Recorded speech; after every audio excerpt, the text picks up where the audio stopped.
Sobrang ganda na po ng katawan ng bulugan natin mga ka-farming. Ayan po. Ito po yung update dito sa kambing natin, yung bulugan natin na hindi po sanay na ipastol, hindi rin po sanay na kumain ng mga damo, iba't ibang damo. Although sanay kumakain naman siya, pero pili lang talaga. Alam nyo po yan sa mga nakakasubaybay po sa aking YouTube channel. Simula po nung dumating ito mga ka-farming is hindi po talaga ito sanay. Ang gusto lang nito feeds. Ayan o, tingnan nyo yung katawan nyo. Feeds, ang gusto nito feeds, ipil-ipil, madre de agua, ano pa ba, yung maramais. Yan po yung mga gusto nitong kinakain. Pero ngayon po makikita nyo po ay sanay na po siyang ipastol at kahit ano na lang po kinakain niya. Kaya nga ang bilis lumaki ng ating kambing. Ayun o. So, update po dito sa ating bulugan na rin mga ka-farming. Pansin nyo, sanay na siya kumain ng kahit na anong pagkain. Yan mga ka-farming. Bigla pong lapad ng kanyang katawan. Yun nga lang po, sobrang tapang niya po sa tao talaga mga ka-farming. Hindi ko basta-basta ito nilalapitan kasi ito nga po ay nanunuwag. Talagang kung yung mga tao na hindi kabisado ay talagang madidisgrasya ho nito. Kaya po talagang binabantayan ko rin kasi baka mamaya ay may mga has na magpasampa ng kanilang mga kambing hindi nila kabisado yung ugali nito. So ito po yung itsura niya na po ngayon. Halimaw na po si Tubal. Sanay na po siyang kumain. Kita niyo yung tiyan niya oh. Sobrang bigat ng tiyan niya. Napaganda po natin kaagad yung katawan ng ating alagang kambing. Lalo na kaya kung ito'y pinipids natin. Hindi ko po ito pinipids sa ngayon kasi marami pa naman pong damo. Although sanay naman po ito sa pids. Gusto ko kasi ipids siya pagka talagang hirap na tayong maghanap ng mga damo.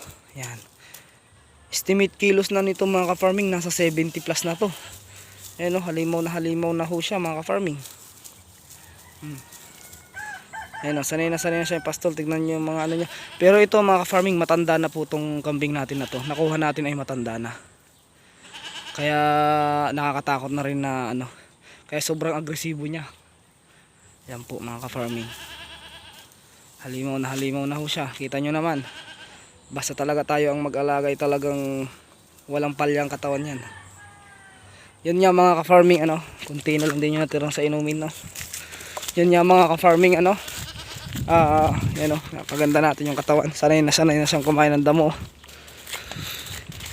Baka maraming nagsasabi niya na tataas ang kilay. Ang kambing naman talaga ay kumakain ng damo. Hindi ho.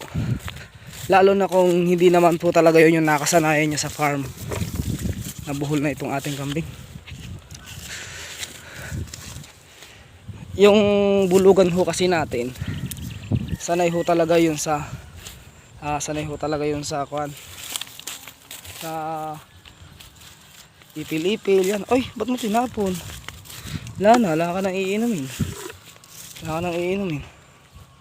Sinayang mo lang. Bisitahin lang natin, i-check natin yung ating mga kambing.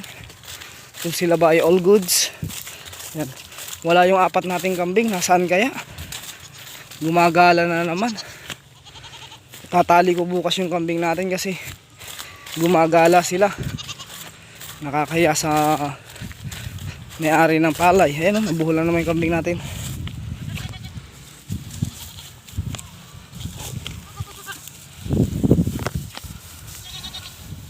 Medyo payat ka ngayon Kunti yung kinain mo, nabuhol kasi kaya medyo payat. Yung kambing natin na isa. Wala yung 4 na kambing natin. Nasa malayong lupalop napunta. Yan wala dito. Diyos ko po. Sana naman kaya napunta yung 4 na yun. Hahanapin ko pa mamaya. Wala yung 4 nating kambing Gumala sila siguro nung doon sila pumunta. Hanapin natin po yung ating bulugan. So yun nga mga ka-farming, nakita nyo ang pagbabago dito sa bulugan natin. Naging ano siya na maghanap ng pagkain niyang damo. Busog na yung inahin natin nasa tagpi. Wala na, tinapon mo na eh, mamaya na lang. Ito po. Ganda na. Ganda ang bulugan natin. Kumain ka lang dyan, Tubal.